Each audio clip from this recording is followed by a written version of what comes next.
السلام عليكم ورحمة الله وبركاته.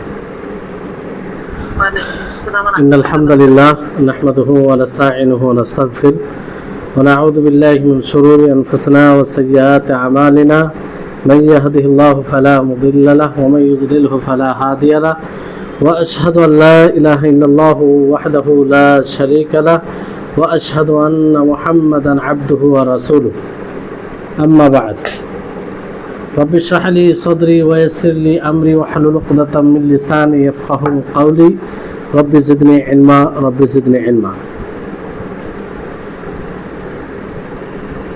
সম্মানিত আজকের ক্লাসে উপস্থিত সুপ্রিয় দিন দরদি ভাই সকল ও সম্মানিত বোন, সর্বপ্রথম আল্লাহ তাবারক ওয়া তাআলার আমরা কৃতজ্ঞতা প্রকাশ করি যে আমরা পূর্বের নেই আজকেও শেখুল ইসলাম ইবনে তাইমিয়া রাহিমাহুল্লাহর যে একটা অন্যতম বই আসমা ও সিফাত বিষয়ে আল আকিদাতুল ওয়াসিতিয়া এই ধারাবাহিক ক্লাসে আমরা আজকে উপস্থিত হয়েছি, যেটা আল্লাহ তাবারক ওয়া তাআলার বিশেষ রহমত, তার দয়া।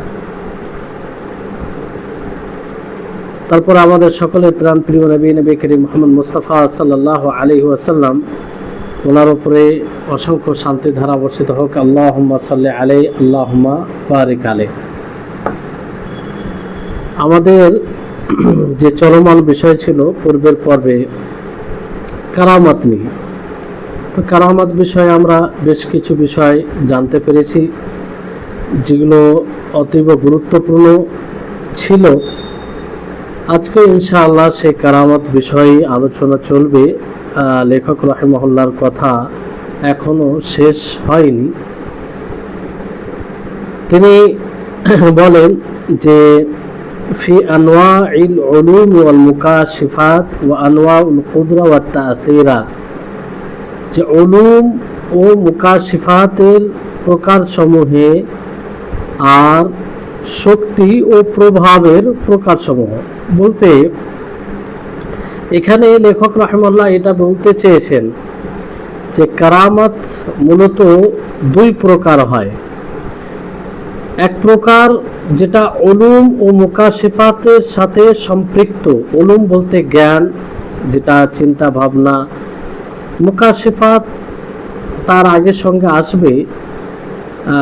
মুকাশিফাত মানে কোনো জিনিস জাহির হওয়া, প্রকাশ হওয়া, অস্বাভাবিক এরকম কিছু প্রকাশ হওয়া কারো খাস কারো জন্য। তো এক প্রকার কারামাত উলুমের সাথে জ্ঞানের সাথে সম্পৃক্ত, মুকাশিফাত কাশ মানে জাহির হওয়া, প্রকাশ হওয়া বিশেষ কিছু মানুষের জন্য সেটার সাথে সম্পৃক্ত।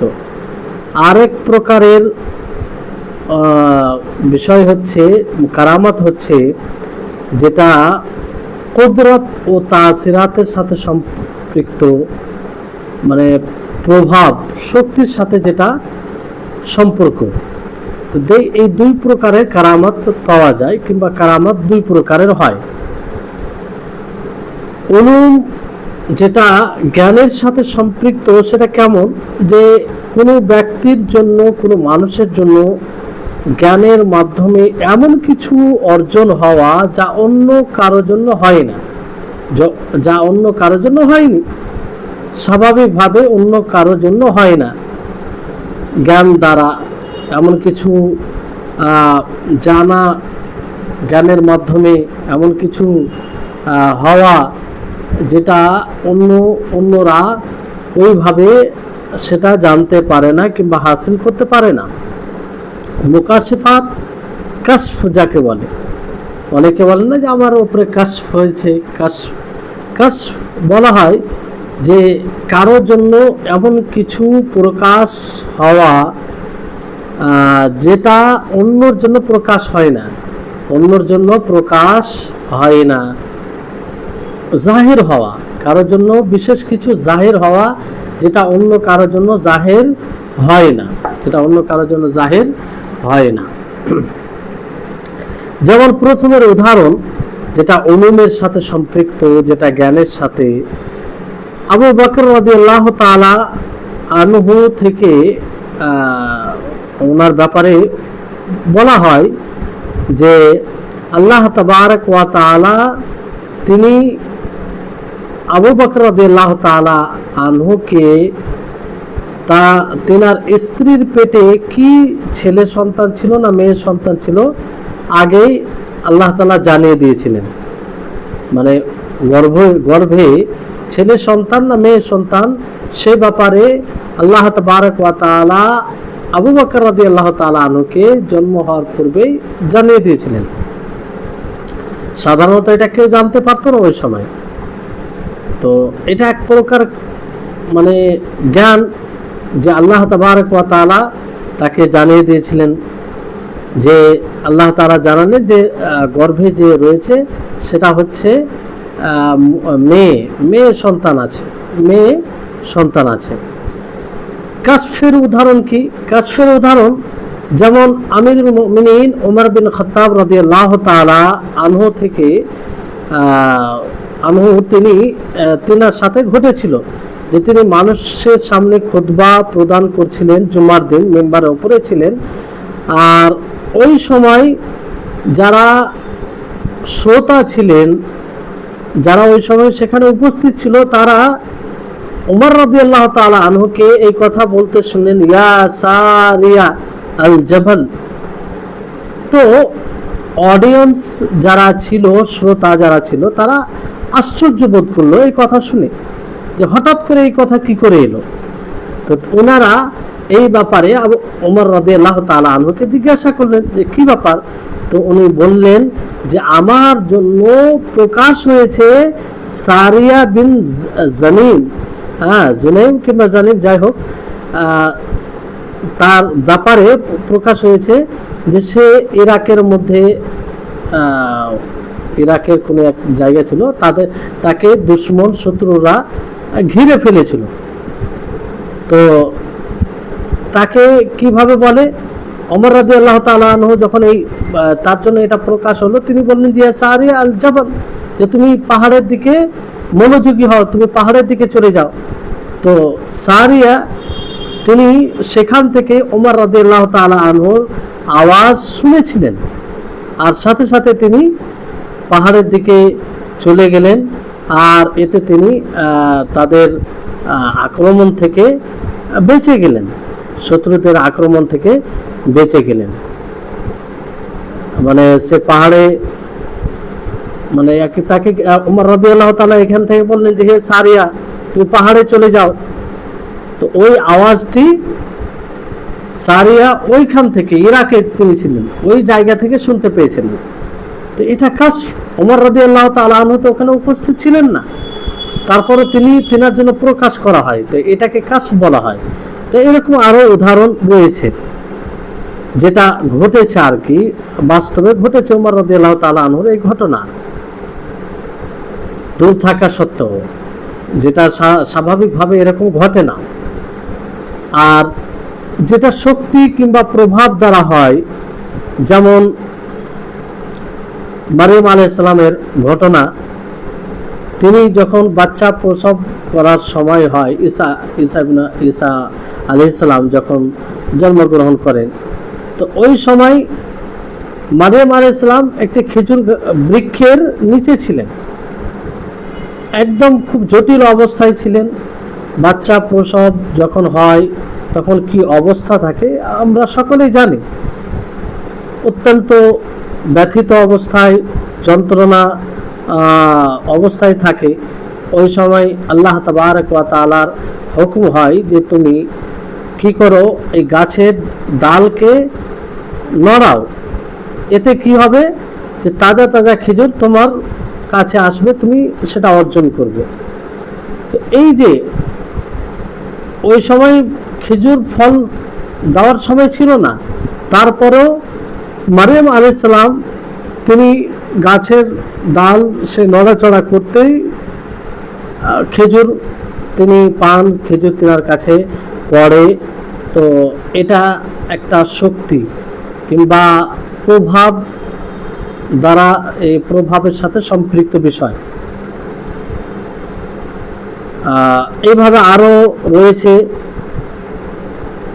উদাহরণ, কোরআন ও হাদিসে এইরকম উদাহরণ আরো অনেক কিছু রয়েছে। সুলাইমান আলাইহিস সালামের সাথে যেমন ঘটেছিল। তো যাই হোক, অনুরূপভাবে সালাফগণ থেকে কিছু বিষয় ঘটেছে। পূর্বের উম্মতের মাঝে এরকম কারামত অনেকগুলো ঘটেছে। যেমন সূরা কাহাফে কিছু সেগুলো তুলে ধরা হয়েছে। সাহাবায়ে কেরাম রিজওয়ানুল্লাহি আলাইহিম আজমাইনদের তিনাদের মধ্যে কিছু এরকম কারামত ঘটেছে। যে এইভাবে সমস্ত উম্মতে কিছু না কিছু কারামত ছিল, যারা ওলি ছিলেন। তো কারামত এটা পূর্বে ছিল আর এখনো আছে, কিংবা কিয়ামত পর্যন্ত যতদিন মুমিন মুত্তাকি থাকবে কারামত থাকবে। যেমন আপনারা শুনেছেন ঘটনা যে সেই গাড়ের সাথীগুলো, গর্তের সাথী যারা কোনো কারণে গর্তে আশ্রয় নিয়েছিল, আর সেই গর্ত মুখটা বন্ধ হয়ে যায়, সেই সময় তারা কি করে? আল্লাহ তাবারক ওয়া তাআলার কাছে দোয়া করে। তো তারা এইভাবে মুক্তি লাভ করে। তো এটা এক প্রকার কারামত বলতে পারেন। আর এই ঘটনা আপনার বুখারীতে রয়েছে, সহিহ মুসলিমে রয়েছে। অনুরূপভাবে রাসূল সাল্লাল্লাহু আলাইহি সাল্লামের জামানায় যেমন উসাইদ বিন খুযাইর, তার ঘটনা রয়েছে। অধিক খাবার বেশি হয়ে যাওয়া, এরকম সাহাবাদের মাধ্যমে ঘটেছে। সাহাবাদের মানে খাবার অতিরিক্ত হয়ে যাওয়া, কম ছিল কিন্তু ওই অল্প খাবার অনেকেই খেয়েছে, কিংবা সেটার বরকত মানে একটা অকল্পনীয়ভাবে হয়েছে। অনুরূপভাবে তাবিনদের মধ্যে এরকম কিছু কারামত পাওয়া যায়।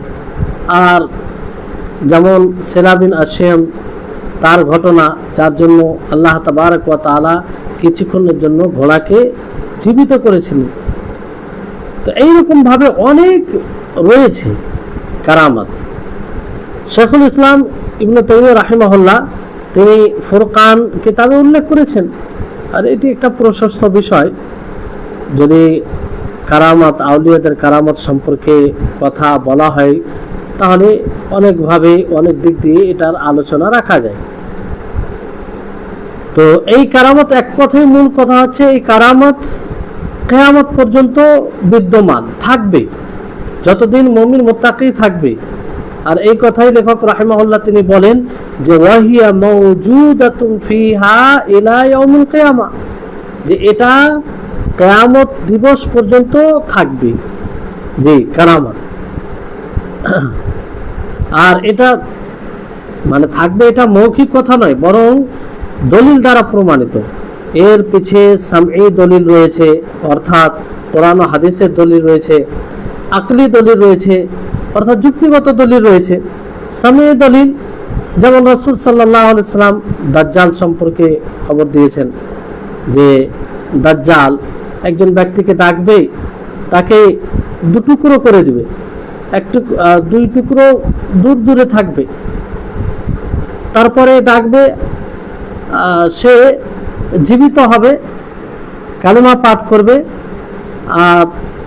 আর দাজ্জাল চাইবে সে যেন তার দাসত্ব করে, তার ইবাদতকে স্বীকার করে, কিন্তু সে এটা মানবে না, আর তাকে কিছুই করতে পারবে না। দাজ্জাল তার উপরে নিয়ন্ত্রণ করতে পারবে না পরবর্তীতে। তো এটা হচ্ছে একটা মানে কারামত, এটা একটা কারামত। মানে সে অস্বীকার করবে, দাজ্জাল তাকে হত্যা করতে চাইবে, হত্যা করতে পারবে না তারপরে আর সেই ব্যক্তিকে। তো এটা এক প্রকার কারামত নিঃসন্দেহে। কারণ দাজ্জালের সেই যুবককে হত্যা করতে না পারা, এটা কারামত। কারণ দাজ্জাল তো বড় শক্তিশালী হবে, যে শক্তির কারণে, যে প্রভাবের কারণে অনেক মানুষ যাদের ঈমান দুর্বল তার বিভ্রান্তি জালে ফেসে যাবে। এটা হচ্ছে সামঈ দলিল, মানে এটা হাদিসে প্রমাণিত। আকলি দলিল হচ্ছে, যুক্তিগত দলিল হচ্ছে এটা যে কারণে কারামত থাকবে, সে কারণটা তো কিয়ামত পর্যন্ত থাকবে। মানে কারামত কার উপরে হয়? আপনারা পড়েছেন যে অলি হবে, আর অলি কে হবে? বেলায়েত কার মধ্যে থাকবে? যে মুত্তাকি হবে এবং মুমিন হবে। তো মুত্তাকি মুমিন যতদিন পর্যন্ত থাকবে ততদিন কারামত থাকবে। এটা যুক্তিগত দলিল। তাহলে যদি আপনাদেরকে জিজ্ঞাসা করা হয় যে কারামত এখনো আছে এবং কিয়ামত পর্যন্ত থাকবে, এর সামঈ দলিল কোরআন হাদিস থেকে দলিল কি? তাহলে যেটা বললাম দাজ্জালের ঘটনা। আর আকলি যুক্তিগত দলিল কি? যুক্তিগত দলিল যে কারামতের পাওয়ার কারণ হচ্ছে কারামত, যে বেলায়েত আল্লাহর সাথে বন্ধুত্ব, আল্লাহর সাথে বন্ধুত্ব থাকলে কারামত পাওয়া যায়। তো এই বন্ধুত্ব যতদিন থাকবে ততদিন এই কারামত পাওয়া যাবে। বন্ধুত্ব কার সাথে থাকবে? আল্লাহ তাআলা। যে মুমিন হবে মুত্তাকি হবে, যে মুমিন হবে মুত্তাকি হবে। জি, তো এই হচ্ছে বিষয়। আশা করি আপনারা কারামত সম্পর্কে একটু হলেও ধারণা পেয়েছেন যে কারামত আসলে কি বিষয়। এই কারামত নিয়ে মানুষের মধ্যে অনেক বিভ্রান্তি রয়েছে। যে কেউ দাবি করে যে এই কেউ কারো ব্যাপারে শুনবেন যে অমুক নদীর ওপর দিয়ে হেঁটে চলে গেছে, অমুক গাছের ওপরে নামাজ পড়েছে, অমুক মানে হাওয়ায় উড়ে গেছে। এইভাবে এরকমভাবে কথা বলে মানুষকে নিজের নিয়ন্ত্রণে নিয়ে আসে। আর একটা সময় তাকে পীর বাবা কিংবা তাকে এক বিশেষ স্থান দিয়ে ফেলে মানুষ, যেটা শয়তানের একটা দ্বার, শয়তানের পথভ্রষ্ট করার একটা অন্যতম একটা পথ এই কারামতের দোহাই দিয়ে মানুষকে বিভ্রান্ত করা। কারণ কারামত কার মধ্যে থাকে? অলিদের মধ্যে। এবার শয়তান সুযোগ পায় যে এর মধ্যে এরকম জিনিস পাওয়া যাচ্ছে, তার মানে কি সে অলি, তাহলে তাকে ভালোবাসতে হবে, তার কথা শুনতে হবে, তার অনুযায়ী চলতে হবে। তখন মানুষ ওইভাবে চলতে লাগে, তার কথা শুনতে লাগে, তাকে তার অনেক মানে বাড়াবাড়ি করতে গিয়ে তার ইবাদত পর্যন্ত করতে লাগে। জি, কিন্তু আসল বিষয় যদি জানে তো এরকমটা হবে না। কারণ স্পষ্ট ধারণা যে কারামত যদি এমন কোনো ব্যক্তির ব্যাপারে দাবি করা যায় যে ঠিক মতো সালাত আদায় করে না, যার মানহাজ ঠিক নেই, যার আকীদা ঠিক নেই, যার ইসলামের ব্যাপারে সঠিক ধারণা নেই, যার মধ্যে ইসলামের নামে ভণ্ডামি আছে, দ্বীনের নামে ভণ্ডামি আছে, তার ব্যাপারে যতই বলুক মানুষ যে সে অমুক কাজ করে, অস্বাভাবিক কাজ করে, সেটা কোনো সময় মেনে নেওয়ার মতো হবে না। কারণ কারামত কার উপরে হয়? আল্লাহর ওলির উপরে হয়। আর এরকম ব্যক্তি আল্লাহর ওলি কখনো হতে পারে না। যদি এরকম কোনো অলৌকিক বিষয়, অস্বাভাবিক বিষয় পাওয়া যায়, তাহলে সেটা শয়তানের পক্ষ থেকে, সেটা জাদু হতে পারে, নজর হতে পারে, কিংবা আর কিছু হতে পারে, কিন্তু সেটা কারামত নয়। কারামত একমাত্র আল্লাহর ওলির ওপরেই হবে। ফাজির বলতে যারা শিরকি কাজ করবে, কুফরি কাজ করবে, তাদের এটা হবে না। যারা সবসময় ফিস্ক ফুজুরের কাজ করবে, তাদের উপরে এই কারামত হবে না। যদি তারা দাবি করে, তার মানে তারা অন্যদের দ্বারাতে শয়তানি সহযোগিতায় কিছু তারা করেছে। জি, তাহলে এখান থেকেই কারামতের বিষয়টি শেষ হচ্ছে। এবার নতুন এক বিষয় শুরু হচ্ছে। লেখক নতুন এক বিষয় যেটা দেওয়া হয়েছে যে আহলুস সুন্নাহ ওয়াল জামাতের আমালি পদ্ধতি, বাস্তব যে তরিকা মানহাজ, সেটা কি? লেখক রাহিমাহুল্লাহ তিনি বলেন, সুম্মা মিন তরিকাতি আহলিস সুন্নাহ ওয়াল জামাআহ ইত্তিবাউ আসারি রাসূলিল্লাহ সাল্লাল্লাহু আলাইহি ওয়াসাল্লাম বাতিনান ওয়া যাহিরান।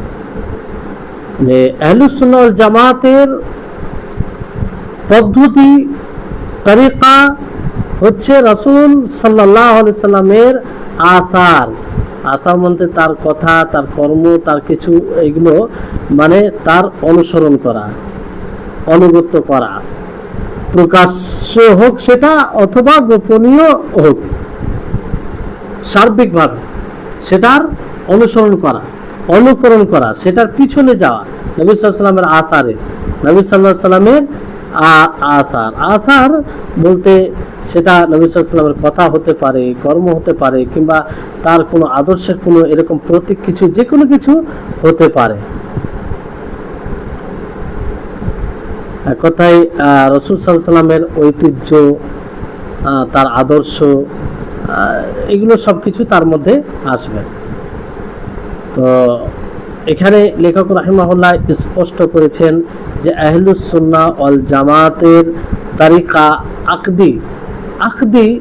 আকীদাগতভাবে তাদের পদ্ধতি কি, তাদের মানহাজ কি, তিনি সেটা এখানে উল্লেখ করেছেন। তো সর্বপ্রথম যে গুরুত্বপূর্ণ যে বিষয়টি, শব্দটি রয়েছে, শব্দ কিংবা বাক্য, ইত্তেবাউল আসার, মানে আসার এর ইত্তেবা, আসার এর ইত্তেবা। জি, তো আর আসার এটা আপনাদেরকে বলা হলো যে আসার কি জিনিস। তো আসারে ইত্তেবা কিসের মাধ্যমে হয়, অনুসরণ কিসের মাধ্যমে হয়? ইলমের মাধ্যমে। ইলম অর্জন না করে কোনো জিনিসের ইত্তেবা, অনুসরণ হয় না যতক্ষণ না ইলম অর্জন করবে। এই জন্য আমাদের সালাফগণ, সাহাবায়ে কেরাম রিজওয়ানুল্লাহি আলাইহিম আজমাইন, তিনারা অনেক আগ্রহী হতেন ইলম অর্জন করার উপরে, জ্ঞান সঞ্চয় করার উপরে, যাতে রাসূল সাল্লাল্লাহু আলাইহি সাল্লামের আতারকে জানতে পারে, যাতে রাসূল সাল্লাল্লাহু আলাইহি সাল্লামের আদর্শকে জানতে পারে, যাতে রাসূল সাল্লাল্লাহু আলাইহি সাল্লামের মানহাজ পদ্ধতিকে জানতে পারে, জেনে তার অনুসরণ করতে পারে।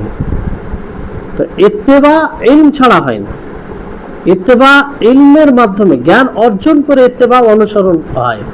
ফলে কেউ যদি অন্ধভাবে কারো অনুসরণ করে, তাহলে এটা মূলত ইত্তেবা নয়, ইত্তেবা ইলম, জ্ঞান সহ হয়।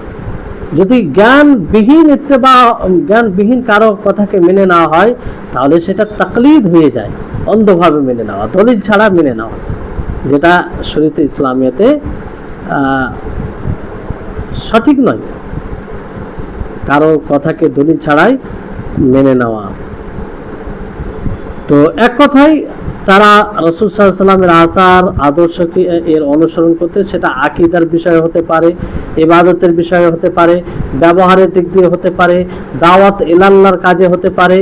সার্বিকভাবে তারা, আমাদের সালাফগণ আহলুস সুন্নাহ ওয়াল জামাত, এখানে উদ্দেশ্য আহলুস সুন্নাহ ওয়াল জামাত, তারা রাসূল সাল্লাল্লাহু আলাইহি ওয়াসাল্লামের আচার, তার আদর্শকে অনুসরণ করে।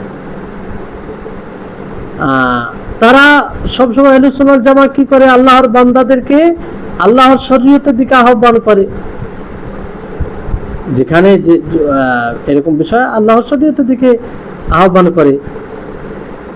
যখন যেটা দাবি হয়েছে সেই অনুযায়ী তারা কাজ করত, তারা কোনো সময় অনর্থক কাজ করত না, আর হিকমতের সাথে মানুষকে দাওয়াত দিত। আর রাসূল সাল্লাল্লাহু আলাইহি ওয়াসাল্লামের আচারের অনুসরণ তারা করত, ভালো চরিত্র গঠনে, মানুষের সাথে লেনদেন করত নম্রভাবে, কঠোরতা করে নয়। আর যার যেটা স্থান, যে মানুষের যেটা অবস্থান, সেটা তারা দিত। এমনটা নয় যে কেউ মর্যাদার অধিকার রাখে, তার মর্যাদাকে না দিয়ে তার মর্যাদা অন্য কাউকে দেয় না। যার যেটা স্থান, যার যেটা মর্যাদা, সেটা তারা দেয় আহলুস সুন্নাহ ওয়াল জামাত। অনুরূপভাবে পরিবার সাথেও ভালো ব্যবহার করে তারা। এই জন্য সবসময় তারা এর উপরে খুব সচেষ্ট হওয়ার চেষ্টা করত, কিংবা পাওয়া যেত তাদেরকে, যে তারা মানুষের মধ্যে সবচেয়ে ভালো হওয়া এবং পরিবার নিকটেও ভালো হওয়া, এটাই হচ্ছে মূল। কারণ নবী সাল্লাল্লাহু আলাইহি ওয়াসাল্লাম কি বলেন? খায়রুকুম লিআহলিহি ওয়া আনা খায়রুকুম লিআহলি। তোমাদের মধ্যে উত্তম সেই ব্যক্তি যে তোমাদের মধ্যে তার পরিবারের নিকটে উত্তম হবে, আর আমি আমার পরিবারের কাছে উত্তম, সবচেয়ে উত্তম। বাইরে ভালো হওয়া খুব সহজ, কিন্তু বাড়িতে ভালো হওয়া এটা কঠিন। এই জন্য দেখবেন অনেকেই বাইরে খুব তার সুনাম করে, খুব তার ব্যবহার, আখলাক, চরিত্রের কথা বলে, কিন্তু বাড়ির ভিতরে কেউ তার উপরে সন্তুষ্ট নয়। কারণ স্ত্রীর সাথে ভালোভাবে কথা বলবে সেটা তার মধ্যে নেই, সন্তানদের সাথে ভালোভাবে কথা বলবে সেটা তার মধ্যে নেই, তাদের হক, তাদের মানে স্ত্রী সন্তানদের যে অধিকার আছে সেই অধিকারটা ভালো করে তাদেরকে বুঝিয়ে দিবে সেটাও তাদের মধ্যে নেই। এই জন্য বাড়িতে অসন্তুষ্ট, বাড়িতে তাকে নানা রকম কিছু বলে, কিন্তু বাইরে ঠিক সে ভালো, বাইরে ঠিক সে ভালো। তা আসলে এরকম এটা নবীর আদর্শ নয়, বরং নবীর আদর্শ কি, যে তিনি যেমন বাইরে ভালো ছিলেন, বরং তিনি বলেন যে আমি আমার পরিবার কাছে সবচেয়ে ভালো ছিল। তো এরকমটাই আহলুস সুন্নাহ ওয়াল জামাত করে, যে যেমন বাইরে ভালো হবে অনুরূপভাবে ভিতরও ভালো হতে হবে, পরিবারের কাছেও ভালো হতে হবে। আর পরিবারের কাছে কিভাবে ভালো হবে? পরিবারের কাছে ভালো হবে এইভাবে যে পরিবারে যেটা হক আছে সেটা দেবে, পরিবারকে ভালো রাখবে, তাদের সাথে নম্র ব্যবহার করবে। তো এক কথায় এটা একমাত্র মানে উদাহরণ কিংবা আপনাদেরকে বোঝাতে গিয়ে বলা হলো কিছু জিনিস, যে এই বিষয়ে তারা নবী সাল্লাল্লাহু আলাইহি ওয়াসাল্লামের আথারের অনুসরণ করে। তো এক একটা বিষয় বলে তো এটা গণনা করে শেষ করা যায় না, মানে আমভাবে, ব্যাপকভাবে কিংবা সংক্ষিপ্তভাবে আপনি বলতে পারেন যে আকীদার বিষয়ে, ইবাদতের বিষয়ে, আখলাকের বিষয়ে, দাওয়াতের বিষয়ে, সার্বিক যতগুলো ইবাদত রয়েছে সমস্ত ইবাদতের বিষয়ে না কঠোরতা করতেন তিনারা, না শিথিলতা অবলম্বন করতেন, বরং যেটা উত্তম হতো তারই তারা অনুসরণ করত আহলুস সুন্নাহ ওয়াল জামাত। জি, কখনো কখনো ইবাদত থেকে যদিও মাশগুল হয়ে যেত, মাখলুকের কোনো মাসলাহাতকে কেন্দ্র করে, মাখলুকের কোনো উপকারকে কেন্দ্র করে, তাহলে এটা হতে পারে। যেমন নবী সাল্লাল্লাহু আলাইহি ওয়াসাল্লামের দ্বারা কখনো এরকম হতো যে বাইরে থেকে মেহমান আসতো, তো তিনি নামাজ থেকে একটু ব্যস্ত হয়ে যেতেন, সেটা পরবর্তীতে কাজা করতেন। তারপরে লেখক রাহিমাহুল্লাহ যাহিরান ও বাতিনান, প্রকাশ্যভাবে ও গোপনীয়ভাবে, প্রকাশ্যভাবে ও গোপনীয়ভাবে। প্রকাশ্য বলতে এটা আসলে তুলনামূলক, প্রকাশ্য বলতে যেটা মানুষের সামনে প্রকাশ পায়, আর গোপনীয় বলতে যেটা মানুষ ছুপিয়ে রাখে। প্রকাশ্য আমল বলতে পারেন, প্রকাশ্য গোপনীয় আমল, যেমন হৃদয়ের আমল, এটা গোপনীয়। হৃদয়ের আমল সম্পর্কে অন্য কেউ অবগত হয় না আল্লাহ তাবারক ওয়া তাআলা ছাড়া। যেমন ধরেন প্রকৃত ভরসা, প্রকৃত ভয় করা, আশা করা, আল্লাহর দিকে ফিরে আসা, আল্লাহকে ভালোবাসা, এই সমস্ত জিনিস এগুলো কি বাতিল, এগুলো কি বাতিল। সমস্ত কিছু বাতিল হোক আর জাহির হোক, সমস্ত কিছু কি, সমস্ত কিছুতেই কার অনুসরণ? রাসূল সাল্লাল্লাহু আলাইহি সাল্লামের আথার এর অনুসরণ।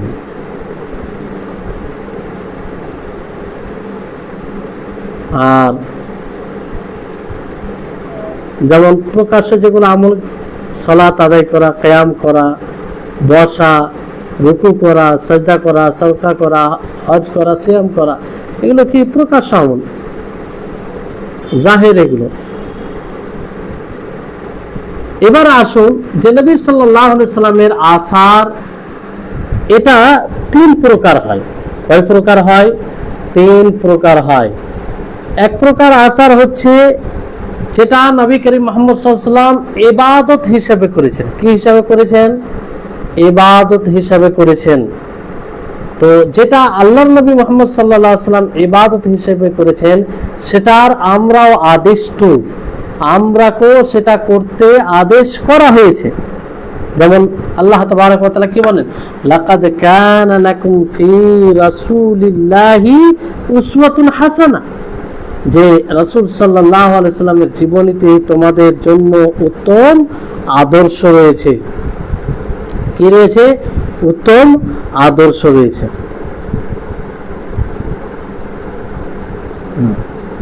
তো যেটা ইবাদত হিসেবে নবী সাল্লাল্লাহু আলাইহি সাল্লাম করেছেন সেটা আমরাও করতে বাধ্য।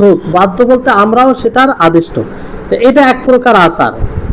দ্বিতীয় প্রকার আসার হচ্ছে, দেখেন নবী সাল্লাল্লাহু আলাইহি সাল্লাম যে কোনো জিনিস নবী সাল্লাল্লাহু আলাইহি সাল্লাম যা কিছু করেছেন, হয় সেটা অভ্যাসগতভাবে করেছেন, না হয় সেটা স্বভাবগত একটা স্বভাব হয়ে যায়, অভ্যাস হয়ে যায়, মানে প্রাকৃতিক ফিতরত স্বভাব অনুযায়ী করে গেছেন, আর না হয় হঠাৎ করে কোনো জিনিস অটোমেটিক হয়ে গেছে, ইচ্ছাকৃত না, মানে হয়ে গেছে। তো তিনটার মধ্যে কোনো একটা হবে। তো যদি ইবাদতের হিসাবে হয় তাহলে সেটার আমরাও আদিষ্ট। তাহলে আশা করি এই প্রকারটা আপনারা বুঝেছেন। দ্বিতীয় প্রকার হচ্ছে যে যেটা হয়ে গেছে, মানে আগে থেকে পরিকল্পিত না, হয়ে গেছে, তো এই ব্যাপারে সেটাকে শরীয়ত বানানো কিংবা সেটা দ্বারা আল্লাহ তাআলার সন্তুষ্ট অর্জন করার মাধ্যম বানানো, এটা জায়েজ নয়।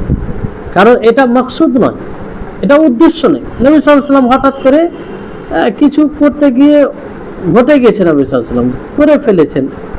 তো এটা আসলে ইবাদত উদ্দেশ্য থাকে না। আল্লাহ নবী স্বাভাবিক জীবনে চলাফেরা করতে গিয়ে অনেক কিছু করেন যেটা ইত্তেফাক হয়ে যায়, শরীয়তের কোনো বিষয় থাকে না।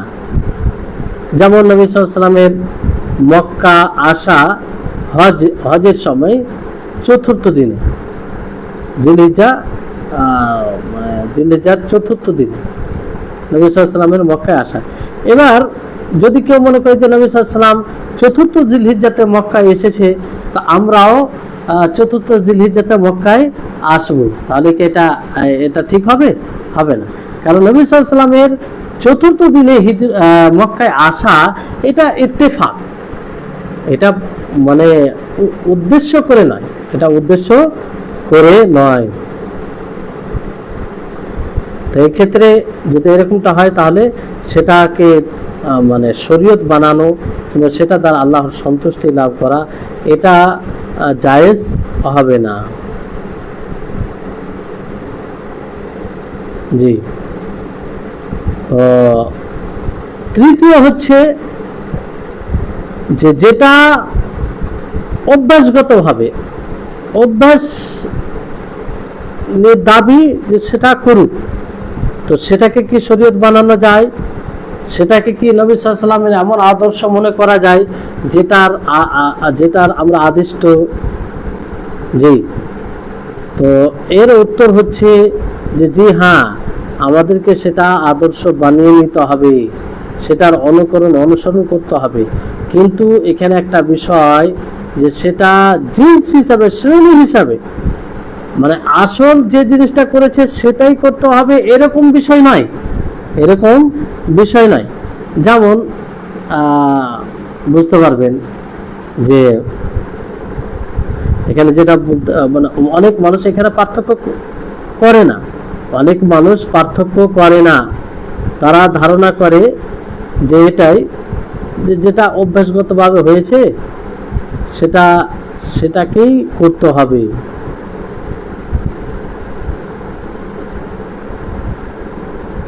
কিন্তু আসল বিষয়টা হচ্ছে আহলে সুন্নাহ ওয়াল জামাত তারা কি বলেন? আহলে সুন্নাহ ওয়াল জামাত বলেন যে না, সেটাকে শরীয়ত আদর্শ হিসাবে মানা যেতে পারে, কিন্তু সেটা জিনসের দিক দিয়ে, শ্রেণীর দিক দিয়ে, মানে ওটাকে খাস করে প্রকারের দিক দিয়ে নয়।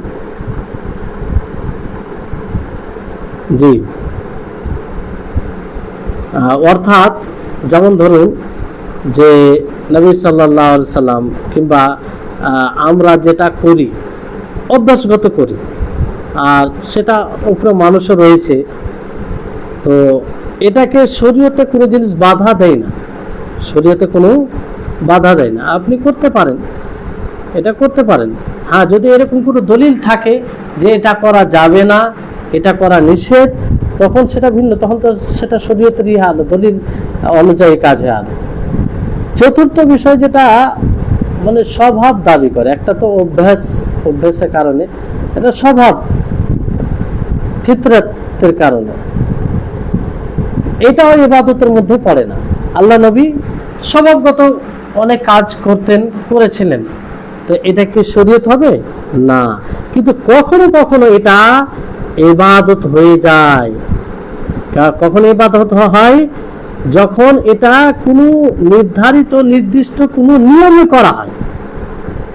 যেমন ধরুন যে ঘুমানো তো এটা স্বভাব, মানুষের স্বভাব অনুযায়ী সকালে ঘুমায়। তো কিন্তু এই ঘুমানোটা একটা বিশেষ পদ্ধতিতে আল্লাহ নবী ডান দিকে কাত করে ঘুমাতেন।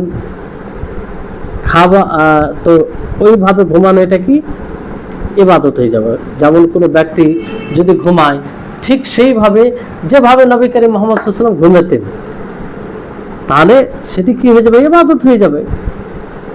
যেমন ঘুমানো, ডান কাতে ঘুমানো, তো সেটা ইবাদতে পরিণত হয়ে যাবে। জি, বিশেষ পদ্ধতিতে যদি হয়। যেমন খাওয়া দাওয়া, এটা একটা স্বভাবগত জিনিস, কিন্তু এটা ইবাদত হয়ে যায় কখন, যখন কেউ এই উদ্দেশ্যে খাওয়া দাওয়া করে যে আমি খাওয়া দাওয়া করে শরীরে বল আসবে, শক্তি আসবে, আমি তারপরে যেন ভালোভাবে ইবাদত করতে পারি। জি, তাহলে এটা ইবাদতে পরিণত হয়ে যাবে, এটা ইবাদতে পরিণত হয়ে যাবে। আর কখনো কখনো অন্য দিক দিয়ে ইবাদত এটা হয়ে যায়। যেমন ধরেন যে কেউ যদি ঘুমায়, এই কারণে ঘুমায় যে আমি এশারের পর, কেউ ধরেন ঘুমিয়ে গেল, তার উদ্দেশ্য হচ্ছে যে আমি এশারের পর এই জন্য ঘুমাচ্ছি যাতে ফজরে উঠতে পারি, জামাতে নামাজ পড়তে পারি, কিংবা আমি রাত্রে উঠে নামাজ পড়বো, তাহাজ্জুদের সালাত এগুলো কিছু পড়বো। তাহলে এখানে যে এই কারণে পড়বো যদি কেউ বলে, তাহলে এটা কি হবে, ইবাদত হয়ে যাবে, এটা ইবাদত হয়ে যাবে। কেউ যদি মনে করে আমি আল্লাহ তাআলার অনুসরণ করার জন্য কিংবা তার নিয়মত দ্বারা উপকৃত হওয়ার জন্য আমি কি করছি, খাবার খাচ্ছি, তাহলে এটা ইবাদত পরিণত হবে। আমি খাবার খাচ্ছি এই জন্য যাতে আমার শরীর ভালো থাকে, শরীর ভালো থাকলে আমি আল্লাহর ইবাদত করব, তো এটা ইবাদত হয়ে যায় তখন। খাওয়ার যেমন আপনাদেরকে বলে ডান হাত দিয়ে খাওয়া, ডান দিক দিয়ে খাওয়া, খাওয়ার আগে বিসমিল্লাহ বলা, খাওয়ার শেষে যে দোয়া আছে সেটা পাঠ করা। তো এইভাবে যদি কেউ, এটা আমার অভ্যাসগত আমল, এটা খাওয়া দাওয়া সকলেই করে, কিন্তু যদি আপনি এগুলোর খেয়াল করেন তাহলে স্বাভাবিকভাবে সেটা ইবাদতে পরিণত হবে, সেটা ইবাদতে পরিণত হবে।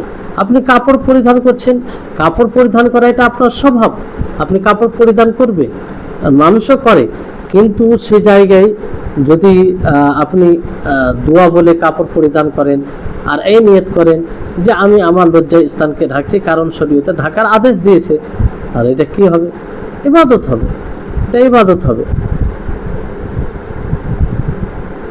এখানে একটা বিষয় আছে যে চুল রাখা, ছেলেদের জন্য বড় বড় চুল রাখা, এটা কি অভ্যাস হবে না ইবাদত হবে? তো এই ব্যাপারে কিছু উলামাগণ বলেছেন যে মানুষের জন্য চুল রাখা সুন্নাহ, মানে চুল একটু লম্বা করে রাখবে, এটা সুন্নাহ, কিছু উলামা বলেছেন। আর অন্যরা, জি, তাহলে এই চারটি বিষয়, এখানে যেটা বিষয় আমি বলতে যাচ্ছিলাম যে চুল রাখা এটা আদত হিসেবে দেখতে হবে না ইবাদত হিসেবে হবে। তো কিছু ওলামাগণ বলেন যে এটা ইবাদত হবে, আর কিছু ওলামা বলেন ইবাদত হবে আর সুন্নাহ, এটা সুন্নাহ। অন্যরা এইভাবে বলেছেন যে না, এটা অভ্যাসগত বিষয়, এটা অভ্যাসগত বিষয়।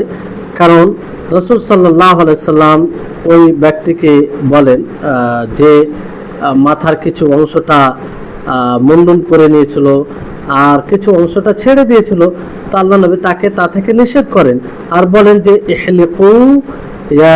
ইহলাকু কুল্লাহু আও যারু কুল্লাহু, যে হয় পুরোটাই হালাক করে দাও, না হয় পুরোটাই ছেড়ে দাও।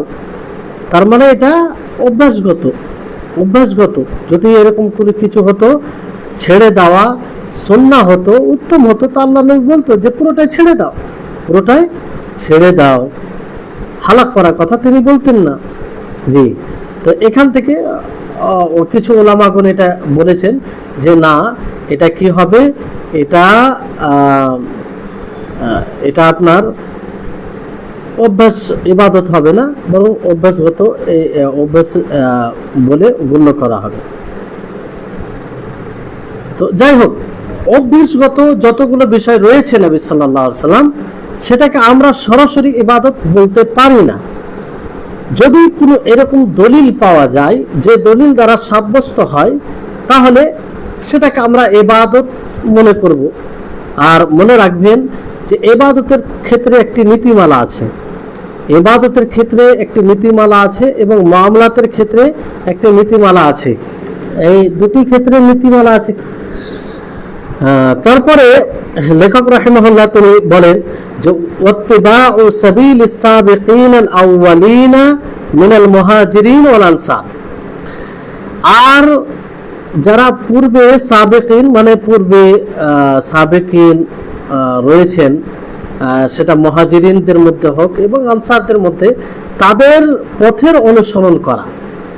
মানে প্রথমে কি বললো, রাসূল সাল্লাল্লাহু আলাইহি ওয়াসাল্লামের আতারের অনুসরণ করা, মানে কারা অনুসরণ করে, আহলুস সুন্নাহ ওয়াল জামাত পদ্ধতি এখানে বলা হচ্ছে, তাদের মানহাজ বলা হচ্ছে।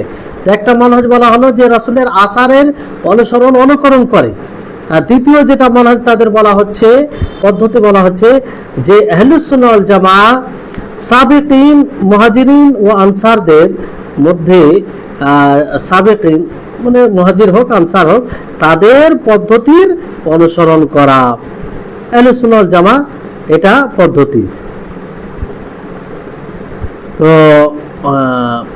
সাবেকিন বলতে সৎ আমল, যারা সৎ আমলে অগ্রগামী ছিলেন আর কি। আর মুহাজিরিন আনসার মধ্যে সবচেয়ে বেশি তারা অগ্রগামী ছিলেন।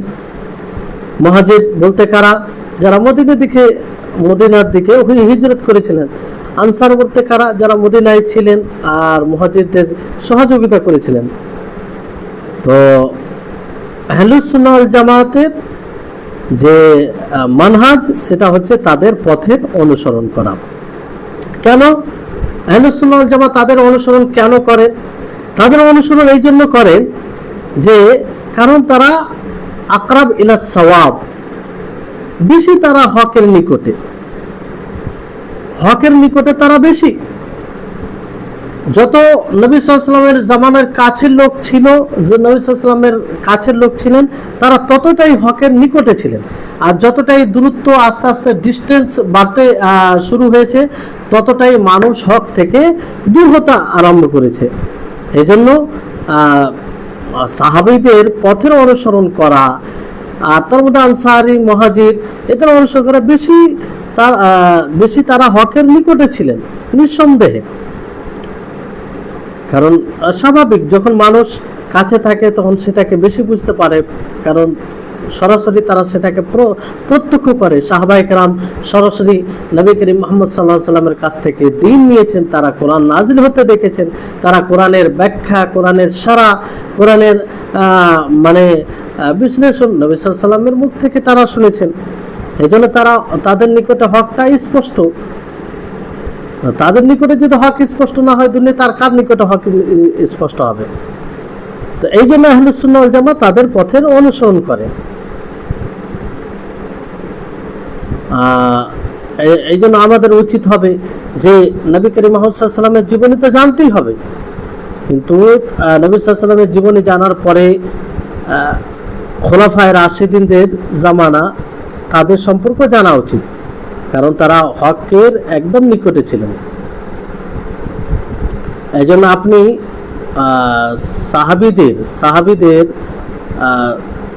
সাহাবীদের জামানার পরে বেশিরভাগ আপনি ইখতিলাফ দেখবেন। সাহাবীদের জামানাতে ইখতিলাফ কম ছিল, নবী সাল্লাল্লাহু আলাইহি ওয়াসাল্লামের জামানায় তো ইখতিলাফের কোনো বিষয় ছিল না। নবী সাল্লাল্লাহু আলাইহি ওয়াসাল্লাম যখন চলে গেলেন, সাহাবীদের জামানায় ইখতিলাফ খুবই কম, তুলনামূলক খুবই কম। কিন্তু সাহাবীদের জামানার পরে আস্তে আস্তে আস্তে ইখতিলাফ, দ্বিমত, ভিন্ন ভিন্ন মত আস্তে আস্তে বৃদ্ধি পেতে লাগলো, কারণ নবী সাল্লাল্লাহু আলাইহি ওয়াসাল্লামের জামানা থেকে মানুষ দূর হতে লাগলো। এই জন্য মানুষের জন্য হকটা আস্তে আস্তে কঠিন হয়ে এলো। তো আহলুস সুন্নাহ ওয়াল জামাতের পদ্ধতি মানহাজি হচ্ছে এটা, যে তাদের অনুকরণ করা, কারণ তাদের অনুসরণ, তাদের অনুকরণ মূলত তাদেরকে প্রকৃত ভালোবাসার দিকে নিয়ে যায়। তাদের বিপরীত যারা তাদের অনুসরণ করে না, তাদের অনুকরণ করে না, যাদের মানহাজ এটা নয় যে তাদের পদ্ধতির অনুসরণ করবে, তারা দেখবেন যে হক থেকে দূর হয়ে যায়। এমনকি তারা বলে ফেলে যে তারাও মানুষ ছিল, আমরাও মানুষ, তো কি পার্থক্য, এরকম বাক্য তারা বলে থাকে। অথচ যদি এটাই হতো তো নবী সাল্লাল্লাহু আলাইহি ওয়াসাল্লাম খাসভাবে কেন বলতেন যে খয়রুকুম, মানে তিনি নিজের জামানাকে সবচেয়ে উত্তম বলেছেন, তারপর সাহাবীদের জামানাকে উত্তম বলেছেন, তারপর তাবিঈনদের জামানাকে উত্তম বলেছেন। তাহলে এটা কেন বলতেন? যদি আমরাও মানুষ আর তারাও মানুষ, যদি এই কথাই হতো তাহলে এটা তো বলার প্রয়োজনই ছিল না নবী সাল্লাল্লাহু আলাইহি ওয়াসাল্লামের, যদি এরকমটা হতো তাহলে। কিন্তু তারা তাদের পথের অনুসরণ না করার ফলে এইভাবে তাদের মুখ থেকে বাক্য বের হয় এবং তাদের হৃদয়ে এই দিক দিয়ে পরিষ্কার থাকে না। যদি বলা হয় যে আবু বকর রাদিয়াল্লাহু তাআলা আনহু বলেছেন, ওমর রাদিয়াল্লাহু তাআলা আনহু বলেছেন, ওসমান রাদিয়াল্লাহু তাআলা আনহু বলেছেন, আলী রাদিয়াল্লাহু তাআলা আনহু বলেছেন, তো কিছু এক শ্রেণীর মানুষ আছে তারা বলে আরে ওনারা বলেছেন, তো ওনারাও তো মানুষ ছিলেন, ওনারাও তো এই ছিলেন, মানে ওই রকম প্রাধান্য। তো এটা জানা লাগতো, গুমরাহি ছাড়া কিছু নয়। সাহাবায়ে কেরাম এক কথায় হকের নিকটে ছিলেন, তাদের কলকে, তাদের মতকে, তাদের বুঝকে, তাদের বিশ্লেষণকে, তাদের ব্যাপারে যেটা আসবে সেটাকে প্রাধান্য দিতে হবে অন্যদের কথার উপরে। সাহাবীদের কথাকে তাবিঈনদের কথার উপরে প্রাধান্য দিতে হবে, স্বাভাবিক, কারণ সাহাবীরা সরাসরি নবী সাল্লাল্লাহু আলাইহি ওয়াসাল্লামের কাছ থেকে দিন নিয়েছেন। তারা ইলমে, ঈমানে সবকিছুতে পরিপক্ক ছিলেন অন্যদের তুলনায়।